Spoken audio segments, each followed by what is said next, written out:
Jumpa lagi di AgriSport, kumpulan informasi terpopuler dalam sepekan. Ada informasi apa aja dalam sepekan terakhir? Check it out.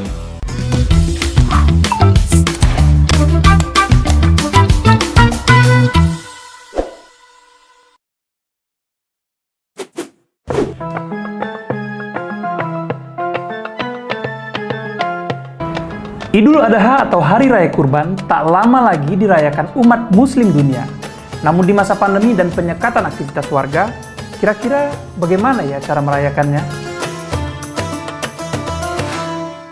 Hari Raya Idul Adha 1442 Hijriah ditetapkan pada 20 Juli 2021. Beragam antusias masyarakat dalam negeri untuk merayakannya.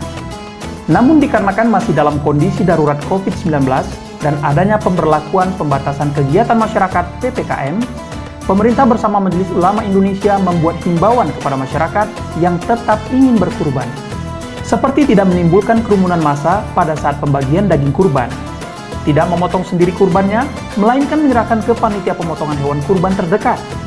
Dan bagi warga yang tidak berkurban, diharapkan tidak datang ke tempat pemotongan hewan kurban. Sementara himbauan untuk para pedagang hewan kurban, disarankan berjualan di lokasi yang sudah ditentukan oleh pemerintah daerah yang didata sebagai area green zone atau zona hijau bebas dari angka penderita COVID-19. Dan terkait momen menyaksikan proses pemotongan hewan kurban, warga diharapkan memanfaatkan teknologi internet untuk membuat dan menonton siaran live streaming. Banyak istirahat di rumah di masa pandemi jangan menjadi salah satu penyebab kendornya semangat kita menjaga kesehatan tubuh. Di Indonesia yang kaya rempah, ada bermacam rempah yang dimanfaatkan warga untuk membantu menjaga stamina tubuh. Salah satunya, jahe. Di antara sekian banyak rempah yang dikonsumsi untuk bantu jaga kesehatan tubuh, jahe jadi favorit. Kaya vitamin C, magnesium, sogaus, dan zingerol, jahe berfungsi sebagai antioksidan.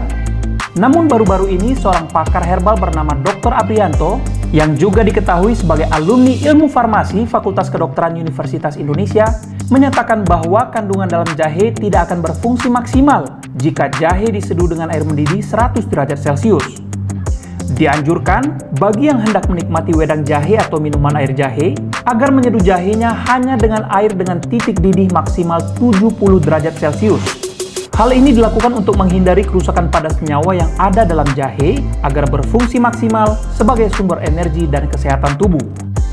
Kalau saya sih ingin tahu, wedang jahe boleh gak ya kalau diseduh dengan campuran lainnya, seperti susu?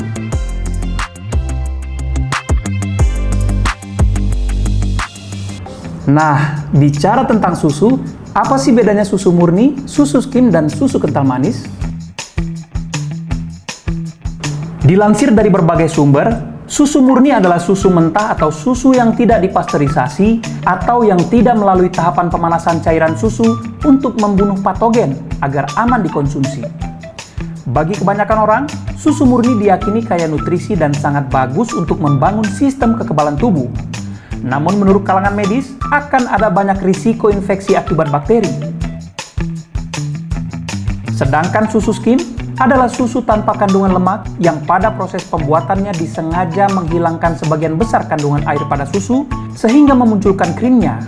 Krimnya inilah yang diambil dan diolah lagi hingga menjadi susu skim. Kandungan gizi dalam susu skim tentu tidak seperti susu murni, sebab lemak dan vitaminnya hilang akibat proses pembuatan. Susu skim paling banyak digunakan sebagai bahan dasar keju. Sementara susu kental manis adalah susu murni sapi yang airnya dihilangkan dan ditambah gula.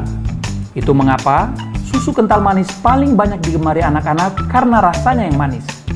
Namun sejumlah ahli kesehatan menyatakan susu kental manis tidak baik untuk kesehatan tubuh jika dikonsumsi dalam porsi yang berlebihan. Itu dikarenakan faktor eksternal dari kadar gula atau pemanis buatan yang dicampur pada saat proses pembuatan susu kental manis.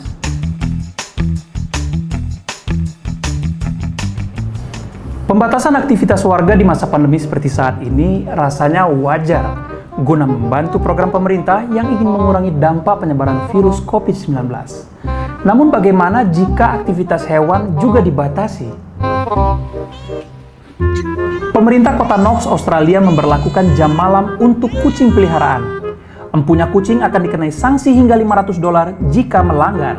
Hal ini dilakukan untuk melindungi nyawa kucing dan hewan liar lainnya. Kota Knox yang berada di pinggiran timur Australia dikenal kaya akan beragam hewan liar. Guna menjaga kelestarian alam dan sekaligus melindungi kucing peliharaan, pemerintah setempat sudah membuat aturan jam malam untuk kucing dan mulai diberlakukan per 1 Oktober mendatang. Wow, ternyata bukan karena untuk mengurangi penyebaran virus ya, melainkan untuk jaga kelestarian alam. Sekian AgriSpot pekan ini, sampai jumpa di episode berikutnya.